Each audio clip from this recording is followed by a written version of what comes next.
crucifixion.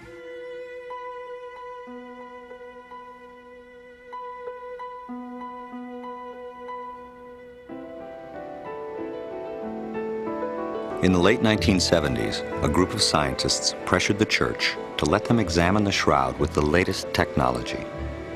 An agreement was finally reached, and the Shroud of Turin research project, STURP, was on its way to Italy.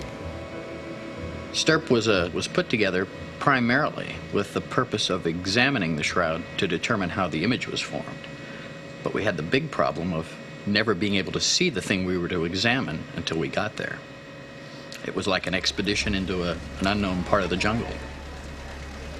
We brought with us a host of technologies, virtually every type of imaging that we had available to us to determine how the image was formed. I thought that I was going to be able to walk into the room, see the shroud unveiled, walk up to it, look closely, see the brush strokes, and go home. Vern Miller was another of the scientists involved. He also started off with a skeptical attitude.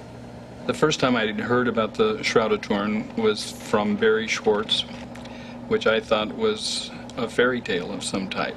But STURP's objective was to find the mechanism that caused the image to appear on a piece of linen cloth, and not to authenticate the cloth as the burial wrapping of Christ. So relieved of that responsibility, we could look at it in a much more objective way.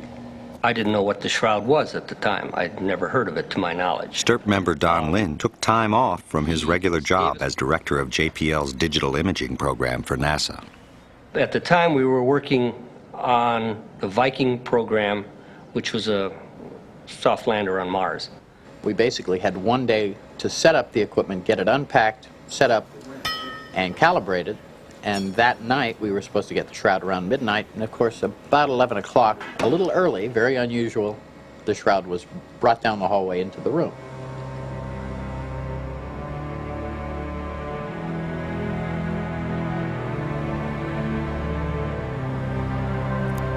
One of the first experiments that was done on the shroud was to separate the cloth from its backing cloth in a small area, about 4 inches. That allowed us the first look at the backside or the underside of the Shroud of Turin in 400 years, and this image is the precise moment that they took their first peek at the back of the shroud.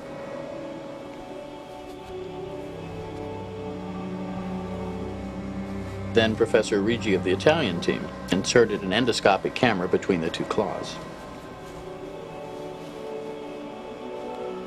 When I saw that focusing light underneath the number 3 bloodstain, I turned off the room lights, he turned on the focusing light, and we saw for the first time that the bloodstains had actually soaked into the cloth the way blood would, and the image did not.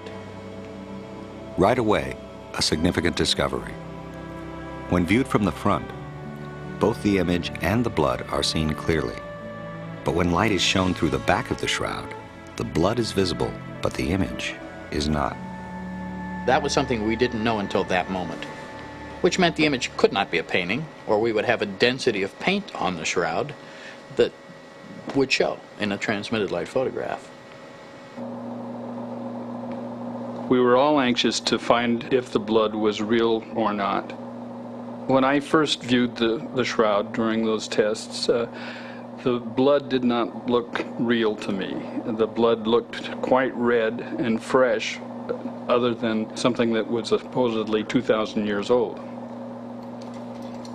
To determine if this was real blood, we took samples on a sticky back tape and then examined it in a laboratory much later.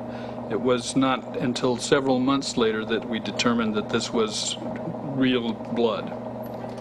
Okay, in the next slide, we show the actual blood on the weave of the cloth. Is this the blood of Jesus? Is it the blood of another person who happened to have been crucified by the Romans? Is it the blood of an innocent man taken to create an extraordinary hoax? One of the theories of image formation on the shroud was that it might be a scorch because the color is something like the scorched color of an ironing board cover. In normal light, both scorch and image look the same. Since all scorches fluoresce under ultraviolet light, we imaged the shroud using UV photography. We did not see body image. We got wonderful images of all the scorches on the shroud, but the body image didn't show at all, proving that the body image could not be a scorch.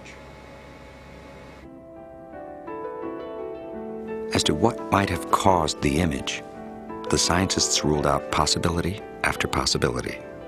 Microanalysis of the threads that were brought back determined that the color change of the threads was due to a chemical change, dehydrated oxidation. But we do not know what caused that chemical change. The stains on the cloth are remarkably subtle and complex. One fiber will be discolored, while an adjacent one is not. Yet each fiber is only 1/10 the diameter of a human hair. And in some places, the image only penetrates to 1/500th of an inch. There is no known way of replicating such markings on a cloth.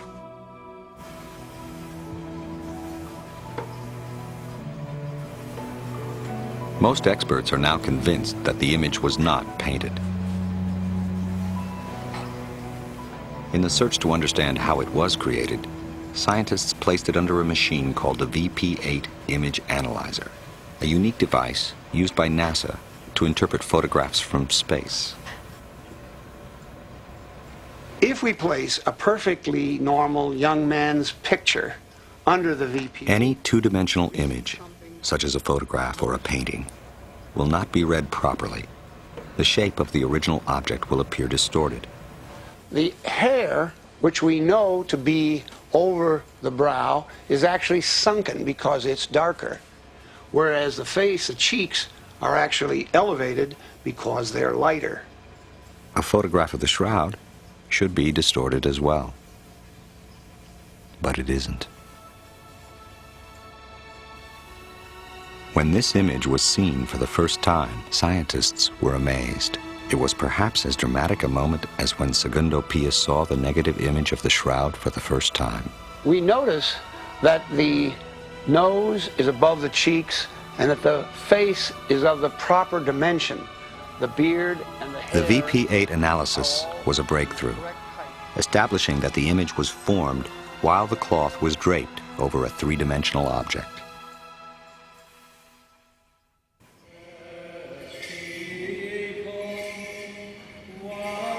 In the Eastern Orthodox tradition, on Good Friday, to mark the day Jesus died, a woven tapestry is brought out, carried as if being taken from a tomb. This tradition goes back more than 1,000 years.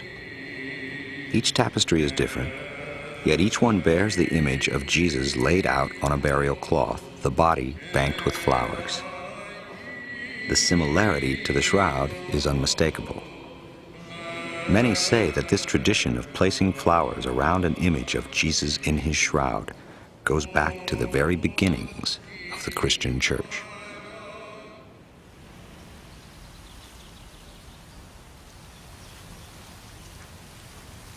In recent years, subtle images of flowers have been discovered on the shroud itself. This area of research has been vigorously pursued by Dr. Alan Wanger of Duke University and his wife, Mary. Wanger developed the hypothesis that certain off-body images on the shroud were impressions of flowers. He came to this research from the work of German physicist Oswald Scherman. He noticed these, but I didn't see what he was talking about at first. But later on, I noticed the image of a flower very closely resembling a chrysanthemum. And as I backed off and looked around, I began seeing many of these images on the shroud. Obviously, these were banked in around the body at the time of burial. The purpose of the flowers is not known. Perhaps as a fumigant, since the body was hastily buried, or perhaps just to honor the dead. And by studying the shroud very carefully, we feel that we identified actually 28 of these flowers on the shroud.